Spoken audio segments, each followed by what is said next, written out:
The content of this podcast is for informational and storytelling purposes only and is not intended as medical advice. Please consult a qualified healthcare professional for any medical concerns or decisions. So welcome to Partner Perspectives. Today we're going to be talking to Katie. Katie is living with MS. We're also going to be talking to her husband. So thank you so much for joining us. Sure. Thank you for having me. Yeah, absolutely. So before we dig in all things MS, I'd just like to start with you and know a little bit about you outside of that. So what are you passionate about? Who are you? Who's Katie?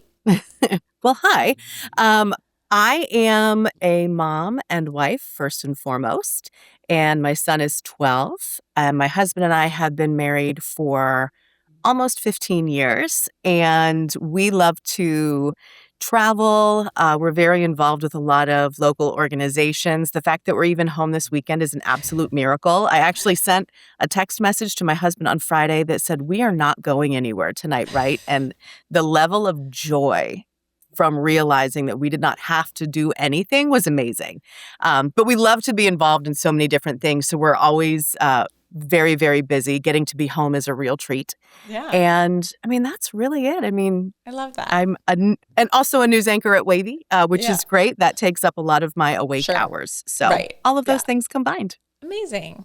So just thinking back to when MS became part of your life, obviously, what do you remember about that season of life? What was going on before the diagnosis and then sort of stepping into that season? Yeah. Well, we had, Will and I had gotten married. I was diagnosed 15 days before our 1-year wedding anniversary. Oh, wow. We had been together for about, I would say 3 years prior to getting married though. So we had a very, very good base already. So we were still kind of though, even though we had been together for a long time, we were still sort of in the newlywed stage, which is still it just adds like an extra layer of fun. It's like you already have the cinnamon roll, but it's the icing on top when you're like, okay, so this is all legal and all real stuff. So it's no more like playing house. So life was great. We were having a grand old time and we were getting ready to start a family. And then I had an issue with my right eye where it was really painful, and I basically lost my vision in it. And I was like, well, obviously this isn't right. So I thought I had a torn retina, and I went and got checked. And it was much more than that. It was optic neuritis, which meant they found a lesion on my optic nerve. 1 in 5 people with optic neuritis has multiple sclerosis, and boom, there was me. So we were actually living with his parents when I was diagnosed because we were getting ready to move into a condo before we bought our new home. So I was diagnosed in their living room and nobody was home. Oh. And I went from the joy and glow of marriage and wonderful things to just pure devastation and thinking that life was over. Wow. Yeah. That's intense when you're in a season of life that is very unique and special on its own. You weren't like settled in yet as a married couple.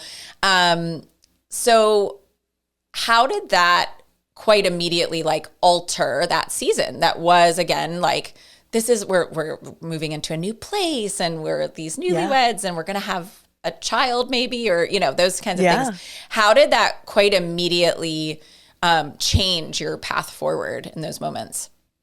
Yeah, it was like a car crash. It just stopped everything. Every single thing stopped. And we had to figure out what to do. Because obviously I was told to not go online. Every doctor said, do not read anything online about MS unless it's the MS Society. So of course I went online. Right. And as we all do.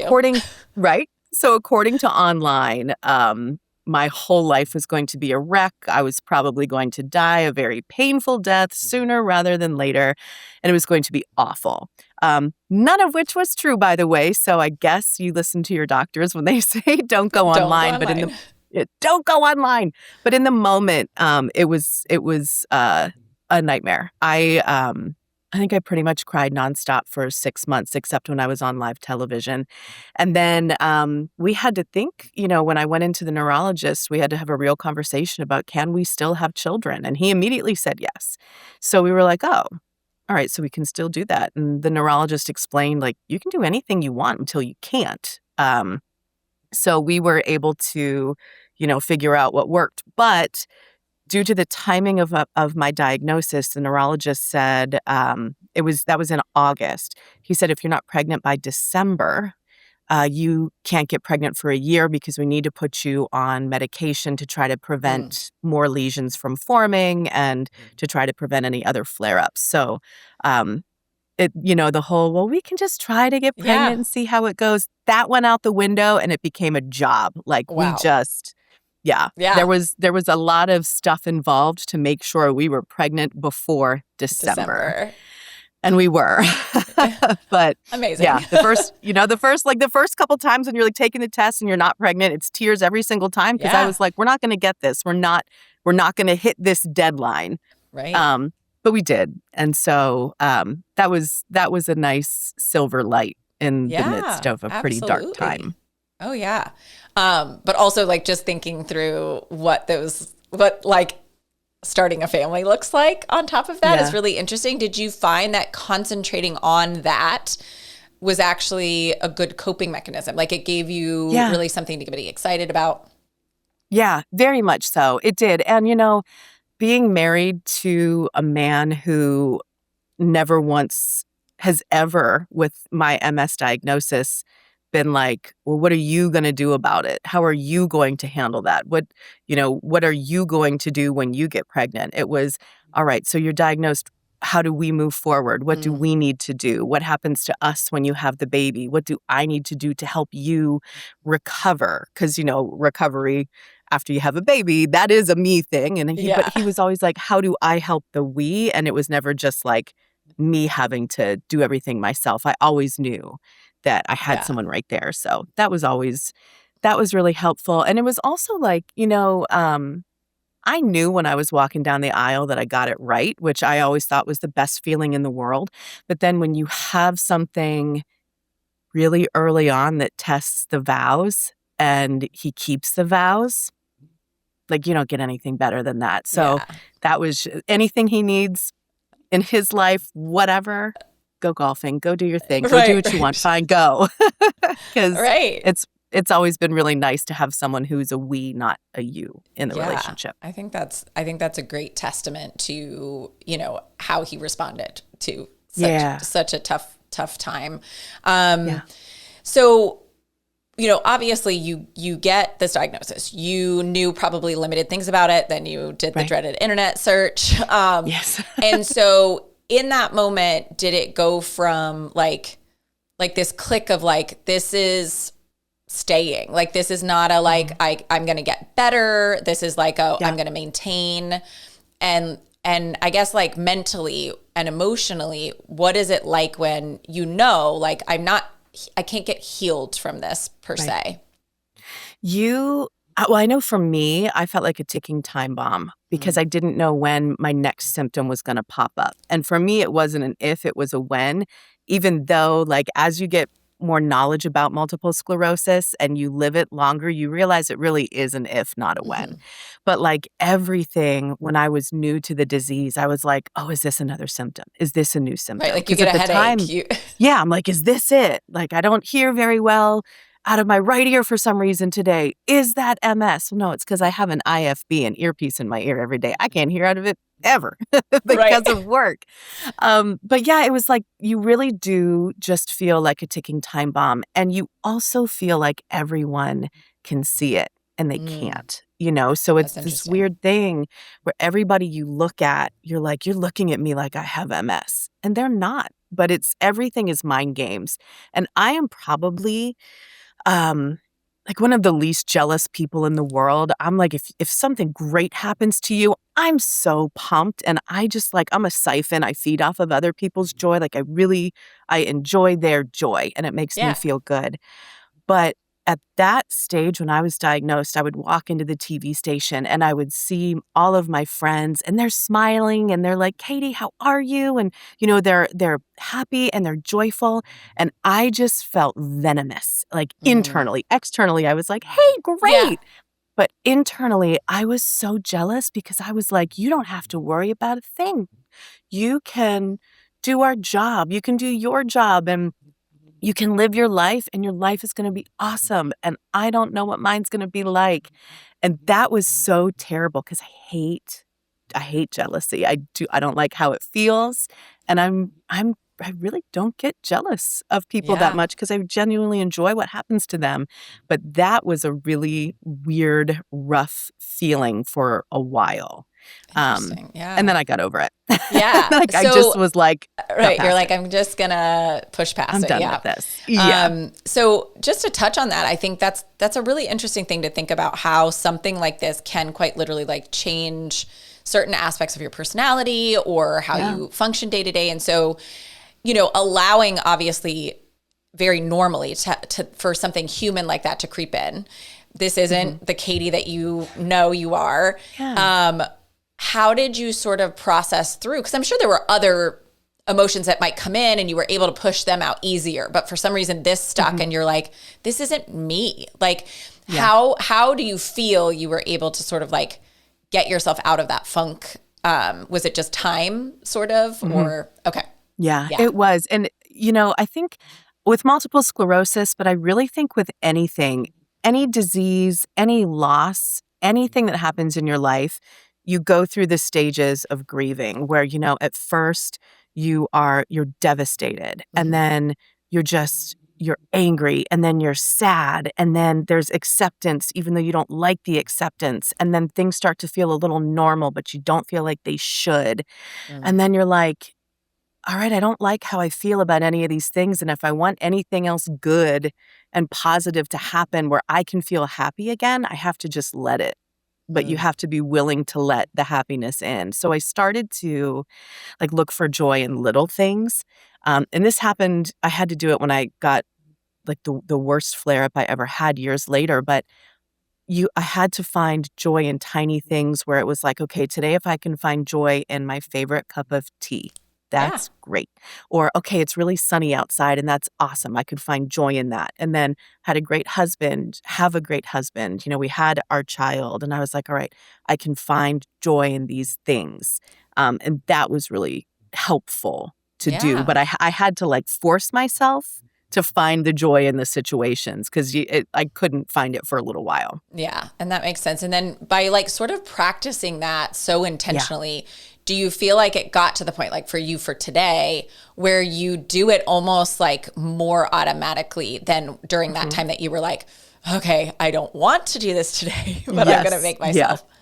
Yeah. And I think that it has actually, that chaotic stage in the beginning, I think that and becoming a mom has just made me better in general. I can combine all of those things and all of those feelings. And it does just make me more appreciative of everything. It does make me more appreciative of every day that I have, or of every day that, okay, on this day I'm pain-free. This was a great day. This day my body wasn't numb. Okay, this is a good day. And so you can really find the joyfulness in little things. And I think that people who don't always experience what we're going through, with those of us with, an incurable illness, they don't understand all the time things that you really should be grateful for. Yeah. I had a kiwi the other day and I was like, God, this kiwi's so great. This is delicious. That's random, but I can taste it. And that's so cool. Yeah. So it's just little going grocery shopping. And for a long time, I couldn't see color out of my eye. I love going grocery shopping and seeing the produce because it's so vibrant and colorful. Colors. And I was diagnosed so long ago now in 2012 that even now, though, I'm like, oh my gosh, these colors are so vibrant because I lost the ability to see them for a while. Right. So I still appreciate that. Yeah, it just, I guess, makes your perspective so different because you just value things in a different way. That's really neat. Very much so.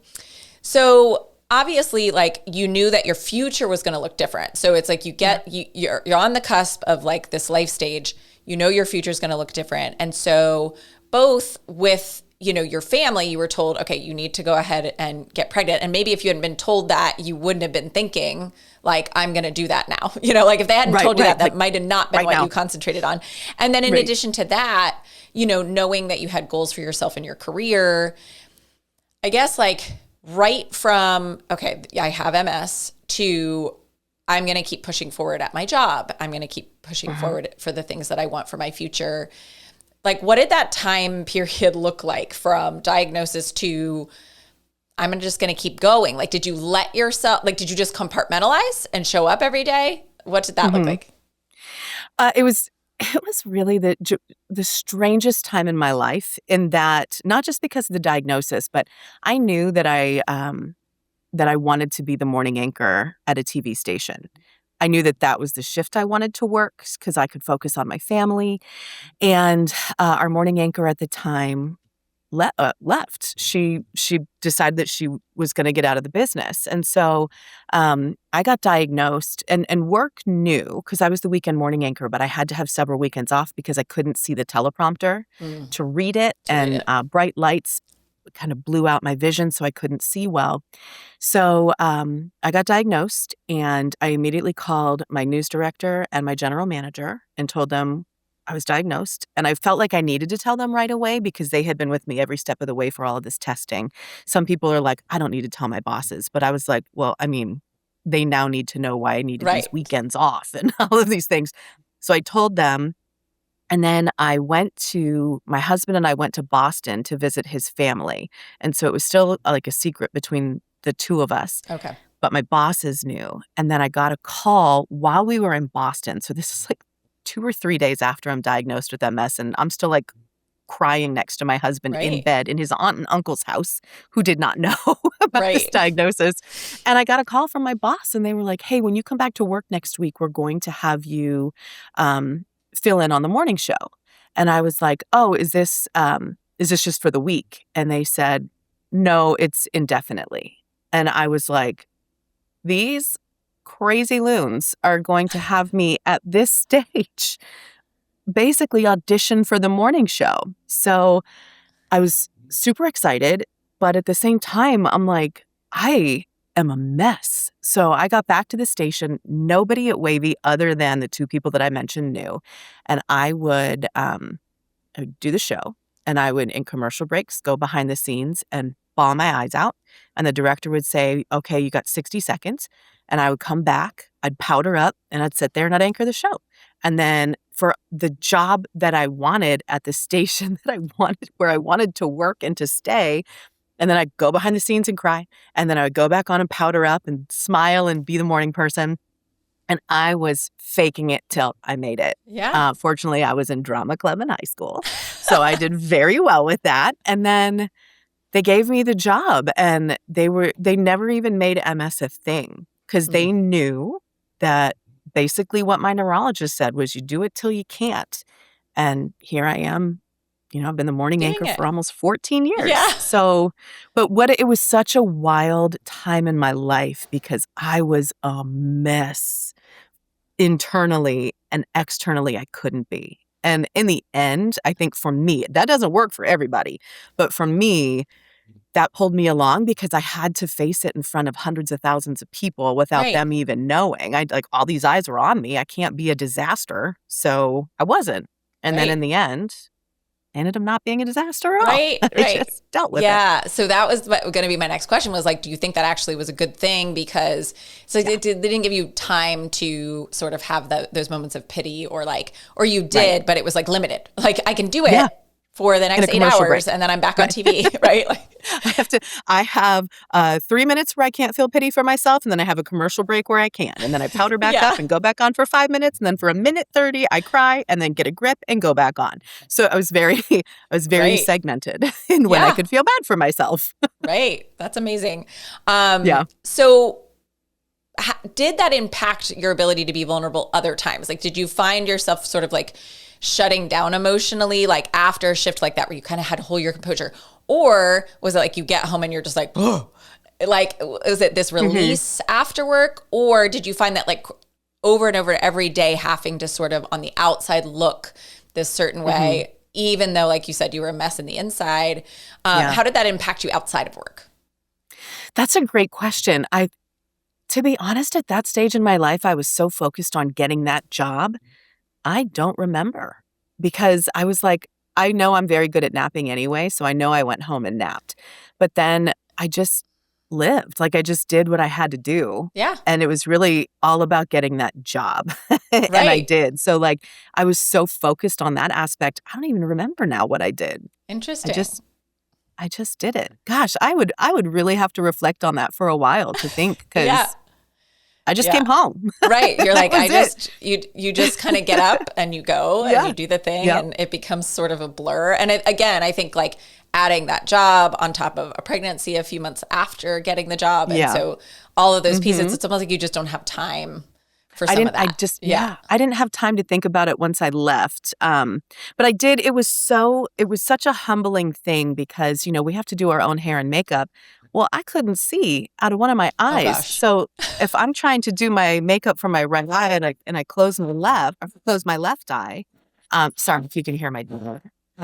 We'll give him a pass.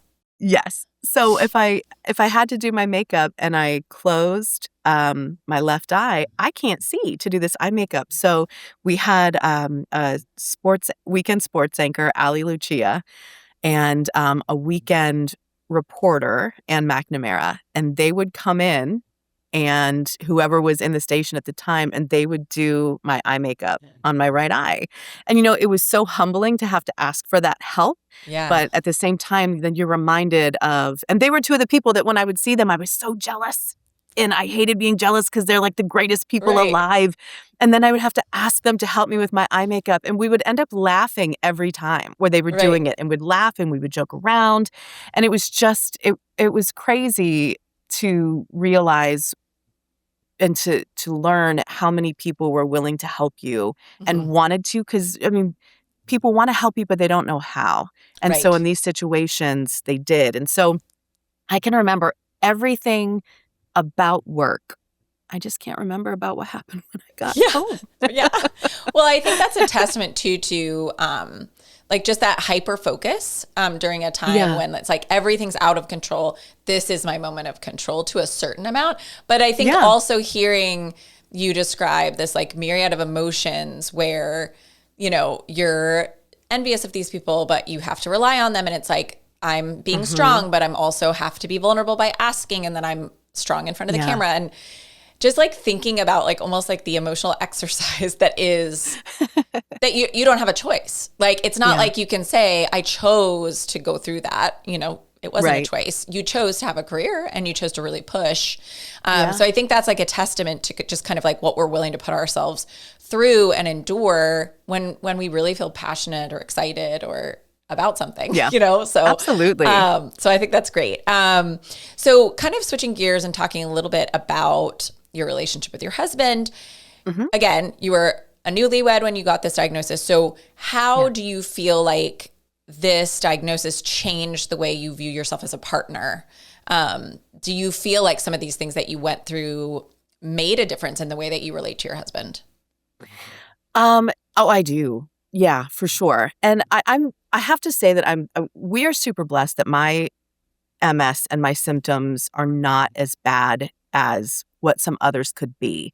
But it definitely, I don't know that it necessarily changed our dynamic because we always were madly in love with each other and just lots of fun. But there were moments where it was like, we both had to learn that like this is because of MS. So there are certain things that we might want to go and do, but with MS, there's MS fatigue and there's brain fog. And so there are issues where I would be too tired, like just too tired to go. And it's not like if I say that I have fatigue and people are like, oh, me too, I'm tired. You are not my tired. It's very, very different. Like this is tired where you physically cannot get up for days. And my husband is go, go, go. And I always joke that he keeps me young. He's 2 years younger than me, but I joke that he keeps me young because he's like, we're going to go here. We're going to go there. And if I say that I'm tired, there are times where he's like, he's trying to figure out, is it MS fatigue or is it because I just want to be a homebody? In which case he'll pull me off the couch and we go and we do stuff. But yeah, we had to, it changed things in that, we wanted to have 2 children. And then you can get pregnant and everything's great, but the first 6 weeks after you have a baby, you can potentially develop a new symptom or you can develop more lesions. It's like as those hormones shift. Yep. So, and after my son, we found out that I developed 4 new lesions, one of which was active and should have affected my speech. My neurologist doesn't know how it was not affecting my speech, but thank goodness it didn't. So we had different things to think about. Do we want to actually have another one? He was going back for his master's at the time, and I, was dealing with a toddler, and I had these new lesions, and we were like, yeah, we're not going to do that. So we're good. It altered. Yeah, it altered aspects of how we had initially planned to live life. But we just adjust because we just have the best time together. Yeah, that's amazing. And what, I guess, early on, but then you can speak to like continually, and I think you've spoken a lot about the strength in your relationship, but during those early days, like what did you find most comforting about outside of like the we aspect, but were there like certain more simple things that he could do for you that just reminded you of his love for you and support for you and or just like physical comforts, right? Like he used to do this and I loved it or whatever it is. Yeah. We would, I mean, there's so much. I don't even think he realizes that he does it. Like little things that just show he loves me. Like he knows I don't like to eat the ends of the bread. So he eats the ends of the bread so we don't waste it, but he eats it. And like there's just all these little things that he does. But at that moment when I was diagnosed, he had a woman in his life that was normally like so much fun and joyful and so happy. And I was undoubtedly depressed and so sad. And he would just like let me cry on him. And I would just cry. And then I was done crying and he'd be like, okay. And then we would go about and do our thing. And he would, I mean, it wasn't necessarily that he was intending to plan fun things, but he was able to he is our planner. Yeah. So he kept a lot of normalcy in life. Yeah. I think the truest test though was when I had 4 years after I was diagnosed, I got my vision back about 16 months later, but then 4 years after I was diagnosed, I had a horrific flare up where really for 14 months, it felt like all the bones in my body were breaking nonstop, 24/7. And my feet were numb, then my legs were numb, then my chest was numb. And you don't realize that you can feel your lungs when you take a deep breath until all of a sudden your lungs are numb. And then like the numbness went down my arms and into my hands. So I was just in constant pain. And I don't even think he realizes half of the stuff he does, but he just did everything. He did everything. And he just did it. And then I would go to sleep. Or, I would try to cook dinner or I would start to cook dinner and make it happen. And he would clean everything up. And he still does. Like I'll cook and he still cleans. But he would never he wouldn't get mad at me if I wouldn't do certain things. He wouldn't make me feel guilty about it. He just kind of let it be a normal part of life. And he would encourage me to get out and move around if I could. And so he really tried to just kind of keep things fun and enjoyable, but still, if I needed to be upset about something, he'd let me be upset. And yeah. And it sounds like he's sort of this seamless partner. Like he just sort of like lets the vibe of the home stay by just picking up that emotional load, sort of, you're like, okay, that thing got done. You didn't have to necessarily ask. It's like, he just knew I was resting great. And it got done. Yeah, that's amazing. Yeah. I think it just speaks volumes. I could speak for 800 days about him because he's just the greatest human on the planet. He's my favorite person. But what I think I love so much is that I just don't think he even realizes. I don't think he's ever really realized it. Because when I was diagnosed, like the first thing he said was, okay, what do we do now? And he said to me, I don't remember that. And I'm like, I know. Right. Like it's just his nature. I'm like, I understand that you don't remember that. But to someone who just had their whole actual physical life turned upside down, to have someone in their life who's like, I don't remember saying that because it's just so natural for them to do. That just shows you how great he is. And again, I got it right. I like being right. And I got him right. So it worked out great. You're like, that's a point for you for sure. Yeah. Yeah, that's a win. I don't need you to remember that. I do. Yeah, I know that you were there in that way. That's amazing. So then just switching gears to work a little bit. So I think you said that you were able to tell them really quickly. At no point does it sound like there was any discrimination around your getting this new job.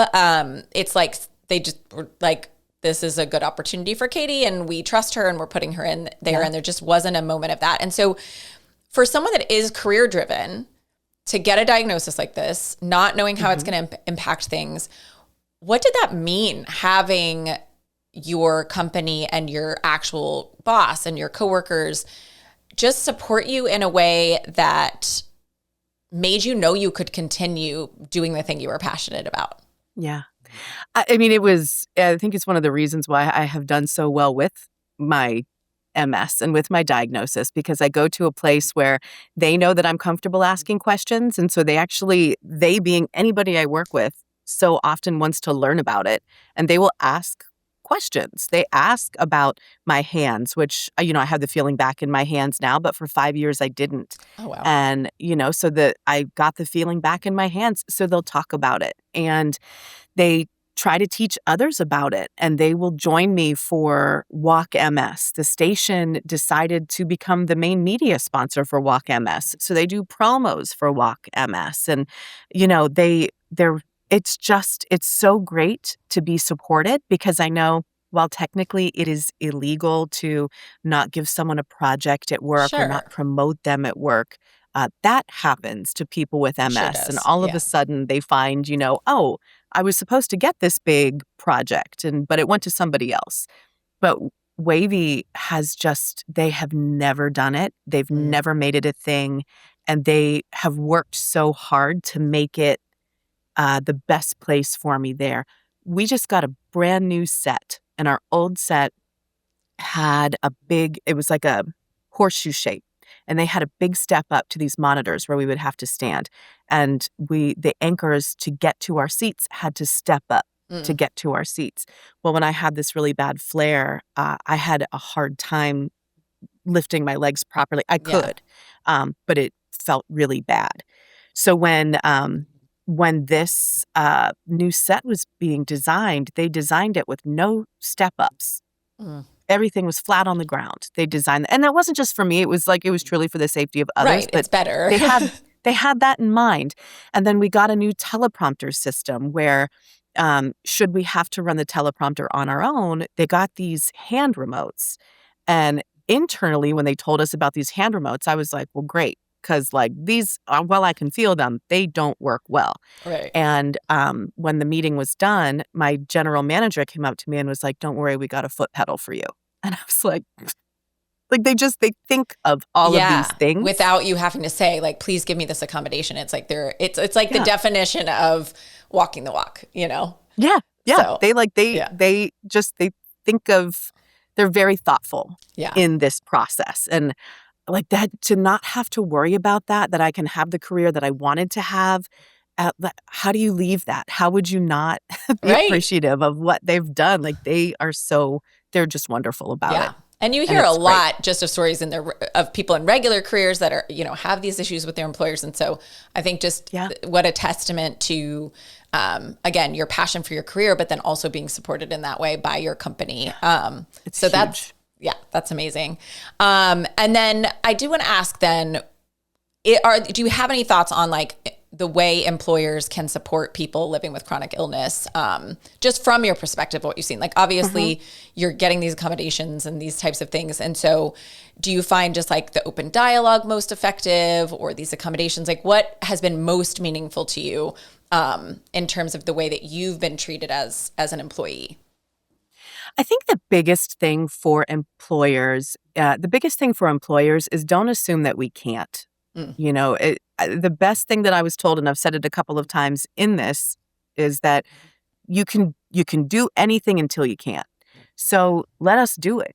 Let us do these things. You can't just assume that we can't do them, because frankly, I think a lot of times those of us who are, fighting with something that we can't control, such as multiple sclerosis, we're going to work harder to overcome whatever or to prove ourselves. So we're going to be a really good employee, but don't assume that we can't. And we can also bring another level of thought and empathy to the table, but you just have to give us a chance or give us the ability and trust to be able to do that. I think a lot of times employers might think that we have a weakness, or just because maybe that particular day, maybe we would need to work from home. For me, that obviously doesn't work. Right. Like, I have to go in.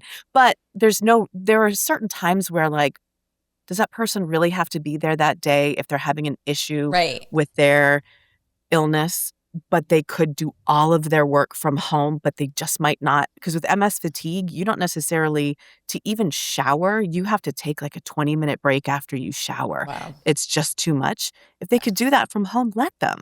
They can still do it all, but they might just have to be in bed that day. So you just have to be thoughtful in that aspect, but realize that we can do anything and sometimes do it with more passion and even better. But you have to know that if we can do it until we can't. Yeah. And I think you mentioned the word trust, and I think that's a great way to think of it. Like, really trusting that person to tell you what they can and cannot do, and listening, right? Like, so just being open to listening. So I think that's really helpful as well. I do want to say too, though, that, and I emphasize that not everybody has the situation I have at Wavy. Sure. So you really have to, I always say, know your audience before you speak. I think a lot of times as an employee, if your bosses or whomever are going to be a little sketchy. That's why I felt like I could say what I needed to say at Wavy, because I knew like that that I worked for good people.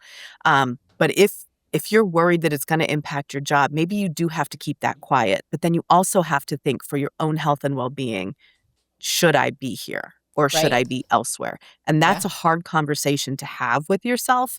But I really think people have to think of that. Yeah. Do you want to stay at a place like that?